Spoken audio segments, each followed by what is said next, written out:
আসসালামু আলাইকুম। মাত্র 1 লিটার দুধ দিয়ে আজ আমি আপনাদের তৈরি করে দেখাবো ঈদের জনপ্রিয় দুটি মিষ্টি রেসিপি। এমন নরম তুলতুলে রসালো রসমালাই আর একদম দোকানের মতো পারফেক্ট স্পঞ্জি রসগোল্লা। আজকে একদম সহজভাবে দুটো মিষ্টি তৈরি করে দেখাবো, যেন আপনারা প্রথমবারেই পারফেক্ট দোকানের মতো মিষ্টি তৈরি করে নিতে পারেন। তবে মজার ব্যাপার হচ্ছে একই ছানা দিয়েই তৈরি হবে দুই রকমের মিষ্টি। তো ভিউয়ার্স, চলুন কথা না বাড়িয়ে আমরা রেসিপি শুরু করি। মিষ্টি বানাতে হলে পারফেক্ট ছানা প্রথমে তৈরি করে নিতে হয়। যদি আপনি পারফেক্ট মিষ্টি তৈরি করতে চান তাহলে ছানাটা অবশ্যই ভালোভাবে তৈরি করে নিতে হবে। এই জন্য আমি চুলায় একটা পাতিলের মধ্যে 1 লিটার পরিমাণে দুধ দিয়ে দিচ্ছি। দুধ একটু ঘন দুধটা নেওয়ার চেষ্টা করবেন। যদি খাঁটি দুধ হয় তাহলে ছানার পরিমাণ ভালো পাওয়া যায়।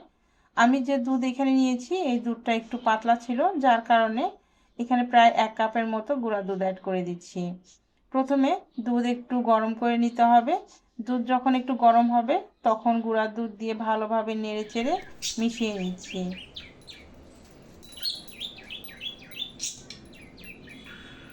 চুলা জ্বালিয়ে আমি দুধটা গরম হতে দিয়েছি, আর দুধ গরম হতে হতে এখানে আমি ছানা কাটার জন্য ভিনেগারের মিশ্রণটা তৈরি করে নেব। একটা কাপের মধ্যে 3 টেবিল চামচ পরিমাণে পানি দিয়েছি আর তার সম পরিমাণে ভিনেগার দিয়ে দিচ্ছি। আপনারা ভিনেগার পানির পরিবর্তে লেবুর রস দিয়েও এই ছানা তৈরি করে নিতে পারবেন। তবে 1 লিটার দুধের জন্য 2টি বা 3টি লেবু লাগবে। এবার ভিনেগার পানির মিশ্রণ এক সাইডে রেখে দিচ্ছি, আর এদিকে দুধ নাড়াচাড়া করে বলক তুলে নিব। দুধ যখন বলক আসবে তখন কিন্তু দুধটা জাল করে ফুটিয়ে নেওয়া যাবে না। দুধ বলক আসলে সঙ্গে সঙ্গে চুলাটা বন্ধ করে দিয়ে দুধটা একটু ঠান্ডা করে নিতে হবে। অতিরিক্ত গরম দুধে যদি ছানা কাটেন তাহলে সেই ছানাটা ড্রাই হয়ে যায় আর মিষ্টিও পারফেক্ট হয় না। এই জন্য চুলা বন্ধ করার পর দুধ এভাবে 2 থেকে 3 সেকেন্ড পর পর 2-3 বার নাড়াচাড়া করে অতিরিক্ত গরম ভাবটা কাটিয়ে নেবেন। এরপর অল্প অল্প করে ভিনেগার পানি অথবা লেবুর রস মিশিয়ে ছানা তৈরি করে নিলে সেই ছানাটা একদম পারফেক্ট হয় মিষ্টি তৈরির জন্য। তো দুধের অতিরিক্ত গরম ভাব বের করে অল্প অল্প করে ভিনেগার পানি মিশ্রণ দিয়ে আলতোভাবে নাড়াচাড়া করে দেখতে পাবেন দুধ আর ছানা আলাদা হতে ধরেছে। ভিনেগার পানির মিশ্রণ একবারে না দিয়ে আমি এখানে 3বারে দিয়ে ছানাটা তৈরি করে নিয়েছি। আর এইভাবে যদি ছানা করা যায় মিষ্টি তৈরির জন্য ছানাটা পারফেক্ট হয়। ভিনেগার পানির মিশ্রণ দেওয়ার পর আলতোভাবে এভাবে নাড়াচাড়া করলে দেখতে পাবেন এক পর্যায়ে ছানা আর দুধ আলাদা হয়ে গেছে। আর দুধের পানি যখন এই রকম কালার হবে তখন বুঝতে পারবেন ছানা পারফেক্ট হয়েছে। এর থেকে বেশি যদি এই পানির মধ্যে ছানা রাখা হয় তাহলে সেই ছানা ড্রাই হয়ে যাবে। সেই ক্ষেত্রে মিষ্টিগুলো ফেটে যাওয়া বা শক্ত হওয়ার সম্ভাবনা আছে। ছানাটা সঙ্গে সঙ্গে একটা চালনির মধ্যে ঢেলে দিতে হবে। আমি আগে থেকেই এই ছাঁকনির উপরে একটা সুতি কাপড় দিয়ে রেখে দিয়েছিলাম। এর মধ্যে ছানা ঢেলে দিয়ে ঠান্ডা পানি দিয়ে ভালোভাবে ছানা ধুয়ে নিতে হবে, যেন ভিনেগারের কোনো গন্ধ এই ছানার মধ্যে না থাকে। ছানার পানি এইভাবে ভালোভাবে চিপে ফেলে এই ছানাটা আমি এইভাবে এক জায়গায় ঝুলিয়ে রাখবো 2 থেকে 1 ঘন্টার জন্য। এতে করে ছানার ভিতরে যে অতিরিক্ত পানি আছে সেই পানিগুলো আস্তে আস্তে চুয়ে পড়বে। তো এই তো আমি ফিরে এলাম 2 ঘন্টা পর, আর ছানা দেখে নিশ্চয়ই বুঝতে পারছেন এই ছানা কতটা পারফেক্ট হয়েছে। এবার ছানা প্রথমে হাতের মধ্যে এভাবে ভালোভাবে মথে নিতে হবে। এরপর হাতের তালু দিয়ে আলতোভাবে এভাবে ঘষে ঘষে ছানা মেখে নিতে হবে। তো ভিউয়ার্স, অনেকেই মনে করেন এই মিষ্টিগুলো ঘরে তৈরি করা অনেক কঠিন, কিন্তু আজ আমি এমন সহজভাবে একদম পারফেক্ট একটা রেসিপি শেয়ার করেছি আপনাদের মাঝে। আপনারা যদি রেসিপি ফলো করে বাসায় ট্রাই করেন তাহলে ইনশাআল্লাহ আপনাদের মিষ্টিগুলো পারফেক্ট হবে। তো আমি ছানা প্রথমে ভালোভাবে মেখে নিয়েছি। এরপর এর মধ্যে 1 চামচ চিনি দিয়ে এই ছানা হাতে তালু দিয়ে খুব ভালোভাবে মথে নিতে হবে, যাতে করে ছানা পুরোপুরি ক্রিমের মতো হয়ে যায়, ছানার মধ্যে কোনো দানাদার বা কোনো লাঞ্চ না থাকে। মোট কথা মিষ্টি পারফেক্ট করার জন্য এই ছানা কিন্তু খুব ভালোভাবে মথে নিতে হবে। অবশ্যই হাতের তালু দিয়ে মথে নিতে হবে। আর ছানা বেশি অতিরিক্ত মথে নিলে কিন্তু ছানা থেকে যদি ফ্যাট বের হয়ে যায় তাহলে সেই ক্ষেত্রে মিষ্টি বানানো ভালো হবে না। সব দিকে খেয়াল রেখে এই ছানা খুব ভালোভাবে মথে নিতে হবে। ছানা ভালোভাবে মেখে নেওয়ার পর আমি এই ছানাকে 2 ভাগ করে নিচ্ছি। যেহেতু 2 রকমের মিষ্টি বানাবো এই ছানা দিয়েই, তো বাকি অর্ধেকটা মিষ্টি এক সাইডে ঢেকে রেখে দিচ্ছি। অবশ্যই কিন্তু ঢেকে রেখে দিতে হবে, না হলে ড্রাই হয়ে যাবে। প্রথমে আমি রসমালাইগুলো বানিয়ে নেব। এই জন্য ছোট ছোট করে লেচি করে নিলাম, এতে করে মিষ্টিগুলো বানানো সুবিধা হবে। আমি রসমালাইগুলো একটু লম্বাটে করে বানিয়ে নিচ্ছি। চাইলে আপনারা গোল করেও বানাতে পারবেন, তবে যেভাবে বানান না কেন মিষ্টির গায়ে যেন কোনো ক্র্যাক না থাকে, ঠিক সেইভাবে মিষ্টিগুলো বানিয়ে নেবেন। তো আমি এভাবে সবগুলো মিষ্টি বানিয়ে নিয়েছি। এবার রসমালাই তৈরি করার জন্য প্রথমে শিরা করে নিতে হবে। এজন্য চুলায় একটা প্যান বসিয়েছি আর তার মধ্যে হাফ কাপ চিনি দিয়ে দিচ্ছি। হাফ কাপ চিনির জন্য 3 কাপ পানি দিয়ে দিচ্ছি। আমি রসমালাইয়ের মধ্যে বেশি একটা মিষ্টি চাচ্ছিলাম না, যার কারণে হাফ কাপ চিনি দিয়েছি। যদি আপনারা মিষ্টি আর একটু বেশি খেতে চান তাহলে চিনির পরিমাণ আরও একটু বাড়িয়ে দেবেন। শিরাতে খুব সুন্দর একটা ঘ্রাণ আনার জন্য এখানে 2টি এলাচি মুখ ফাটিয়ে দিয়েছি। এবার শিরা নাড়াচাড়া করে বলক তুলে নিতে হবে। শিরা যখন বলক আসবে তখন এই শিরা জাল করে ঘন করা যাবে না। শিরাটা বলক চলে এলেই কিন্তু এর মধ্যে মিষ্টিগুলো দিতে হবে। তো চুলা মিডিয়াম হিটে রেখে আমি এই শিরার মধ্যে মিষ্টিগুলো দিয়ে দিচ্ছি। আর মিষ্টি রান্না করার সময় অবশ্যই চুলার তাপমাত্রা খেয়াল রাখতে হবে। মিষ্টি রান্না করার প্রথম থেকে শেষ পর্যন্ত চুলার তাপমাত্রা কিন্তু একই রকম থাকবে। মিষ্টিগুলো শিরাতে দেওয়ার পর নাড়াচাড়া করা যাবে না, কারণ এই সময় মিষ্টিগুলো অনেকটাই নরম থাকে। নাড়াচাড়া না করে ঢাকনা দিয়ে ঢেকে 5 মিনিট এভাবে রান্না করে নিতে হবে। আর আমি গ্যাসের চুলা প্রথম থেকে শেষ পর্যন্ত মিডিয়াম হিটে রেখে এই মিষ্টিগুলো রান্না করে নিয়েছি। মিষ্টিগুলো 5 মিনিট রান্না করার পর দেখুন মিষ্টিগুলো ফুলে কতটা ডবল হয়েছে। এই পর্যায়ে মিষ্টিগুলো প্যানের হাতল ধরে একটু দুলিয়ে দিচ্ছি আর ঢাকনা দিয়ে ঢেকে আবারও 2 থেকে 3 মিনিট রান্না করে নেব। মিষ্টিগুলো সাইজে একটু ছোট ছিল, যার কারণে এই মিষ্টিগুলো হতে বেশি একটা সময় লাগেনি। আমার প্রায় 8 মিনিটের মতো সময় লেগেছে। আপনাদের ছোট্ট একটা টিপস দিয়ে দিচ্ছি, মিষ্টি রান্না করার সময় খেয়াল রাখবেন মিষ্টিতে যেন অতিরিক্ত ফেনা ওঠে। ফেনার মধ্যে যদি মিষ্টি ডুবে থাকে তাহলে মিষ্টি খুবই দ্রুত সিদ্ধ হয়ে যায়। এবার আমি আপনাদের একটা মিষ্টি তুলে দেখিয়ে দিচ্ছি মিষ্টিগুলো ভেতর থেকে হয়েছে কিনা। 1 বাটি পানির মধ্যে একটা মিষ্টি দিয়ে দিচ্ছি, দেখুন দেওয়ার সঙ্গে সঙ্গে ডুবে গেছে, তার মানে মিষ্টিগুলো ভেতর থেকে খুব সুন্দরভাবে হয়ে গেছে। এবার এই মিষ্টি শিরার মধ্যে দিয়ে চুলা বন্ধ করে দিয়ে আমি এইভাবে এক সাইডে রেখে দিব মিষ্টিগুলো ঠান্ডা হওয়ার জন্য। তো ভিউয়ার্স, আপনারা যারা আমার এই ভিডিওর সঙ্গে আছেন আপনাদেরকে অসংখ্য ধন্যবাদ। আর কে কোথা থেকে ভিডিও দেখছেন অবশ্যই কমেন্ট করে জানাবেন, যেন আমি আপনাদের ধন্যবাদ দিতে পারি। আর আমার রেসিপিগুলো আপনাদের কাছে কেমন লাগে তা কিন্তু অবশ্যই কমেন্ট করে জানাবেন। রসমালাই মিষ্টিগুলো ঠান্ডা হতে হতে এবার আমি আপনাদের রসগোল্লা তৈরি করে দেখিয়ে দিচ্ছি। এজন্য অর্ধেকটা ছানা নিয়ে নিলাম আর তার মধ্যে দিয়ে দিচ্ছি 1 চামচ ময়দা, হাফ চামচ কর্নফ্লাওয়ার আর 1 চিমটি পরিমাণে অ্যারারুট পাউডার। আমি সব সময় রসগোল্লা বানানোর সময় অ্যারারুট পাউডার দিয়ে রসগোল্লা বানাই। আপনাদের কাছে অ্যারারুট পাউডার যদি না থাকে তাহলে 1 চিমটি পরিমাণে বেকিং পাউডার দিয়ে দিবেন। এবারে মিষ্টিগুলোতে খুব সুন্দর একটা সুঘ্রাণ আনার জন্য দিয়ে দিচ্ছি 1 চিমটি পরিমাণে এলাচি গুঁড়া। এরপর শুকনো উপকরণগুলো খুব ভালোভাবে মিশিয়ে নিচ্ছি। শুকনো উপকরণগুলো ভালোভাবে মেশানোর পর ছানার সাথে ভালোভাবে এভাবে মিশিয়ে নিতে হবে, যাতে করে ছানা আর শুকনো উপকরণ খুব ভালোভাবে মিশে যায়। এই তো ছানা আর সবগুলো উপকরণ খুব ভালোভাবে মিশিয়ে নিয়েছি।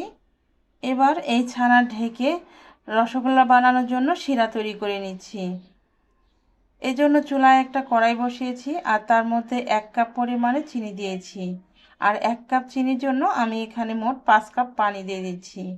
পানি পরিমাণ আমি একবারে দিয়ে দিচ্ছি, যাতে করে পরবর্তীতে পানি অ্যাড না করতে হয়, এতে করে পরবর্তীতে সুবিধা পাওয়া যায়। 2টি এলাচের মুখ ফাটিয়ে দিয়েছি।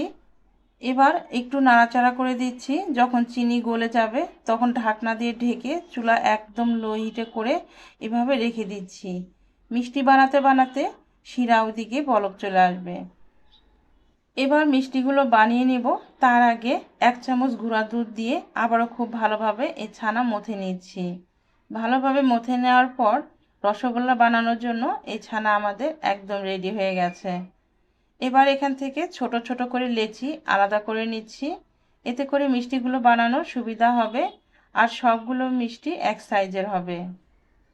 তো ভিউয়ার্স, আপনারা যারা রসগোল্লা ঘরে তৈরি করেন কিন্তু রসগোল্লা ফেটে যায় অথবা ভেঙে যায় বা শক্ত হয়ে যায়, এই রেসিপি প্রত্যেকটা স্টেপ ফলো করে যদি আপনারা বাসায় ট্রাই করেন, ইনশাআল্লাহ আপনাদের মিষ্টিগুলো একদম দোকানের মতো পারফেক্ট হবে। কথা দিচ্ছি আপনারা বাসায় অবশ্যই ট্রাই করবেন। আর কেমন হয়েছে অবশ্যই কিন্তু আমাকে কমেন্ট করে জানাবেন।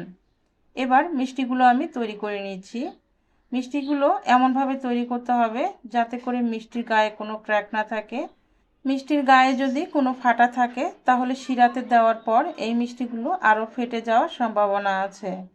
আচ্ছা, আরও একটা গুরুত্বপূর্ণ টিপস দিয়ে দিচ্ছি। রসগোল্লা তৈরি করার জন্য যখন ছানা রেডি করবেন তখন বেকিং পাউডার অথবা অ্যারারুট পাউডার যেই দেন না কেন পরিমাণে খুব সামান্য দেবেন, তাহলে মিষ্টিগুলো শিরাতে দেওয়ার পর গলে যাবে না। আর যদি বেকিং পাউডার অথবা অ্যারারুট পাউডারের পরিমাণ বেশি হয় তাহলে মিষ্টি শিরা দেওয়ার সঙ্গে সঙ্গে গলে যাবে। মিষ্টিগুলো বানানো হয়ে গেছে আর এদিকে শিরা বলক চলে আসছে। এবার শিরার মধ্যে সবগুলো মিষ্টি দিয়ে দিচ্ছি আর চুলা মিডিয়াম টু হাই হিটে রেখে মিষ্টিগুলো আমি 5 থেকে 7 মিনিট রান্না করে নেব। এর মধ্যে ঢাকনা তোলা যাবে না বা নাড়াচাড়া করা যাবে না। তো এখানে আমি প্রায় 8 মিনিটের মতো রান্না করে নিয়েছি আর দেখুন মিষ্টিগুলো ফুলে কিন্তু এরই মাঝে কত বড় হয়ে গেছে। এবার ঢাকনা তুলে একটু নাড়াচাড়া করে নিচ্ছি আলতোভাবে, আবারও ঢাকনা দিয়ে ঢেকে রেখে দিচ্ছি। আর দেখুন মিষ্টিগুলো যদি রান্না করার সময় এই রকম ফেনা দিয়ে ডুবে থাকে তাহলে এই মিষ্টিগুলো খুবই দ্রুত কিন্তু সেদ্ধ হয়। আমি আপনাদের আগে বলেছি, আমার প্রতিটা ভিডিওতে আমি এই কথাটা আপনাদের সাথে শেয়ার করি।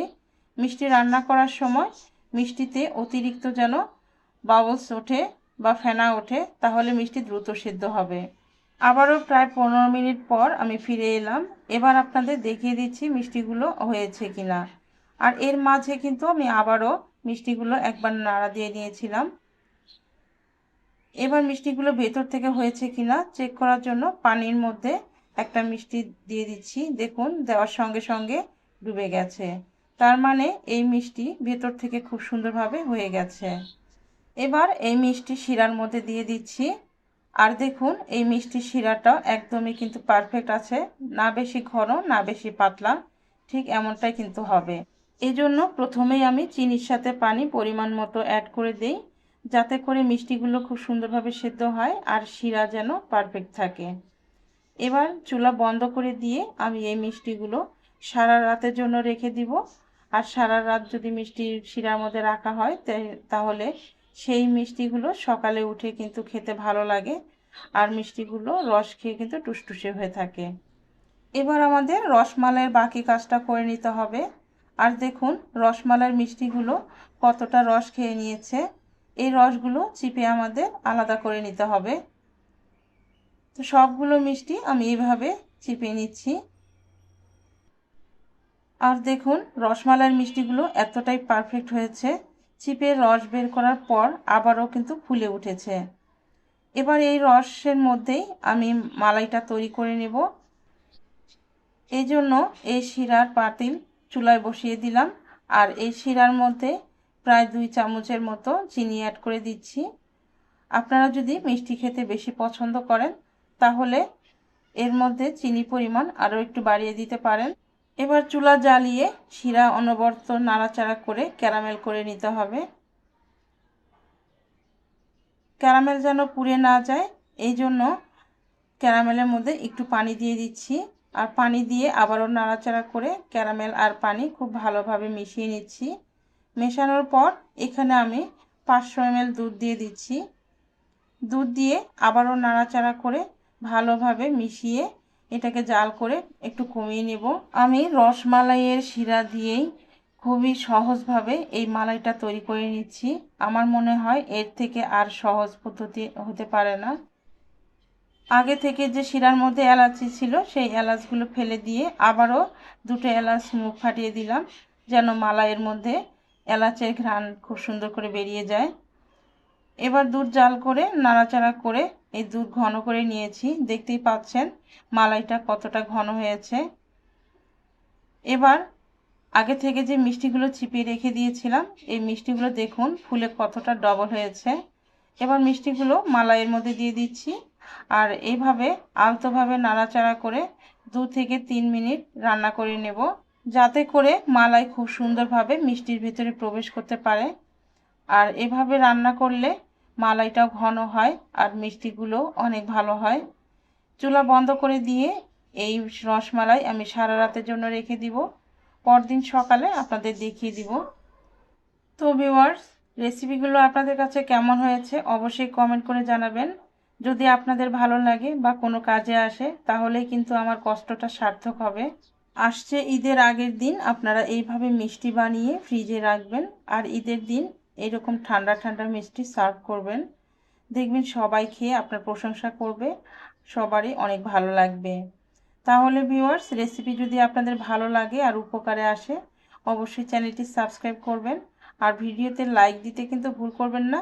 চাইলে এই রেসিপি শেয়ার করে দিতে পারেন ফ্রেন্ডস এবং প্রিয়জনের সঙ্গে। ভালো থাকবেন সবাই, আল্লাহ হাফেজ।